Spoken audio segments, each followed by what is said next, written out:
ఈ వంకాయ వజ్రాన్ని ఏం చేసిందంట ముసలమ్మ ఎవరో చూడకుండా జాగ్రత్తగా వాళ్ళ ఇంటికి ఆ వజ్రాన్ని ఎక్కడికి తన గుమ్మడికాయంత గుడిసె దగ్గరికి తీసుకొచ్చిందంట. చూడండి ఎంత గుమ్మడికాయంత గుడిసె ఉండండి. గుమ్మడికాయని గుడిసెలోకి తీసుకొచ్చి ఏం చేసింది, ఈ వంకాయ వజ్రాన్ని బీరకాయంత బీరువాలో దాచిందంట. బీరకాయ చూపించండి.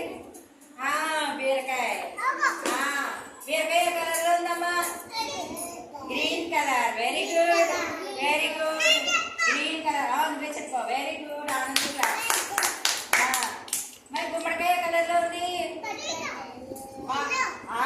Yellow colour. Very good. Claps కట్టండి. Very good, very good. అప్పుడు ఈ బీరకాయ అంత బీరువలో దాస్తుంటే కిటికీలోంచి దొండకాయ అంత దొంగోడు చూశాడంట. ఎంత దొంగోడు చూశాడమ్మా? దొండకాయ అంత దొంగోడు చూసి ఎలా చూస్తున్నాడో చూడండి. కిటికీలోంచి దొండకాయ అంత దొంగోడు ఎలా చూస్తున్నాడో చూడండి అమ్మా. ఎలా చూసాడు, 2 కళ్ళు వేసుకుని చూస్తున్నాడే.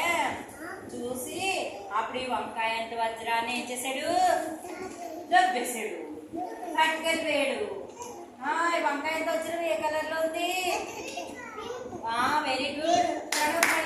పింక్ కలర్ లో ఉంది. అలాగే వైలెట్ కలర్ కూడానమ్మా, పర్పుల్ కలర్. Purple colour.